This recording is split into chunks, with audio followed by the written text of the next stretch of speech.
வணக்கம் நண்பர்களே, முக்கிய செய்திகளை இந்த பதிவில் பார்க்க போகிறோம். நந்தினி, ஆனந்தன் இந்த பேரை கேள்விப்பட்டிருப்பீங்களே. சில வருடங்களாக எங்கே போனாங்கன்னே தெரியலை.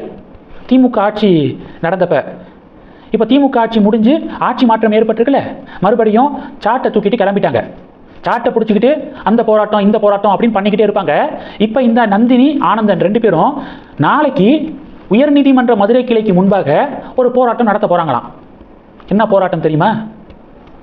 மோடியை தூக்கில் போடு அப்படிங்கிற பேரில் போராட்டமா. எங்க? உயர்நீதிமன்ற மதுரை கிளைக்கு முன்பாக.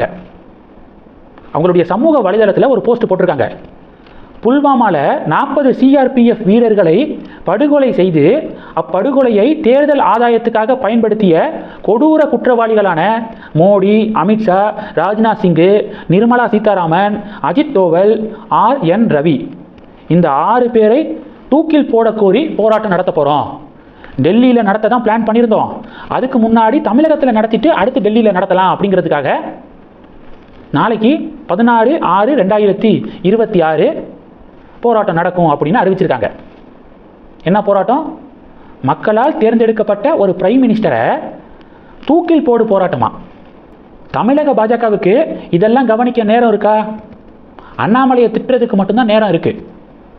பொறுப்பாளர்களை தூண்டிவிட்டு அண்ணாமலையை திட்ட வச்சுக்கிருக்காங்க தலைமை பொறுப்பில் இருக்கிறவங்க. அதுவா முக்கியம்? அண்ணாமலை பிஜேபியை ஏதாவது திட்டியிருந்தா இவங்க ஏதாவது கவுண்டர் கொடுக்கலாம், லாஜிக் இருக்குது. அண்ணாமலை பாஜகவுக்கு எதிராகவோ மோடிக்கு எதிராகவோ ஒரு வார்த்தை கூட சொல்லலை. ஆனால் அண்ணாமலையை 24 மணி நேரமும் திட்டிக்கிருக்காங்க. இதெல்லாம் கவனிக்க கூட மாட்டாங்க. மக்களால் தேர்ந்தெடுக்கப்பட்ட நாட்டுடைய பிரதமரை தூக்கில் போடணும் அப்படின்னு சொல்லிட்டு போராட்டம் நடத்துகிறாங்க. ஒரு முழுக்க முழுக்க பொய்யான ஒரு குற்றச்சாட்டை சுமத்தி புல்வாமாவில் பாகிஸ்தானில் மினிஸ்டர்ஸு ஒத்துக்கிட்டாங்க. பாகிஸ்தானுடைய தலையீடு இருக்குது புல்வாமா அட்டாக்ல அப்படின்னு பாகிஸ்தான்காரனே ஒத்துக்கிட்டானுங்க. இவங்க இங்கே உட்காந்துக்கிட்டு தேர்தல் ஆதாயத்துக்காக அந்த புல்வாமா அட்டாக்கை மோடி தான் பண்ணாரு அப்படின்னு சொல்லிட்டு ஒரு கேவலமான ஒரு நரேட்டிவை செட் பண்ணிக்கிருக்கிற இந்த ஆனந்தன், நந்தினி இவங்க மேலே பாஜக என்ன நடவடிக்கை எடுக்க போகுது?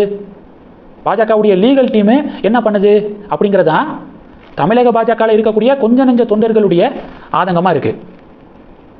KP ராமலிங்கம் பாஜகவுடைய மாநில துணைத் தலைவர் அண்ணாமலையா ஃப்ராடு அப்படின்னு சொல்லிட்டு பதிவு போட்டார். உடனே அண்ணாமலை சப்போர்ட்டர் ஒருத்தர் என்ன பண்ணார்னா, KP ராமலிங்கத்தை நயினார் கட்சியை விட்டு நீக்கிட்டாரு அப்படின்னு ஒரு ஃபேக்காக ஒரு அறிக்கை மாதிரி ஒன்று ரெடி பண்ணி சோசியல் மீடியாவில் பதிவிட்டார். உடனே பாஜகவுடைய லீகல் டீமு அந்த பதிவிட்ட அண்ணாமலை சப்போர்ட்டர் மேலே புகார் கொடுத்து அவரை கைது செய்கிறதுக்கான வேலையில் இறங்கினாங்க.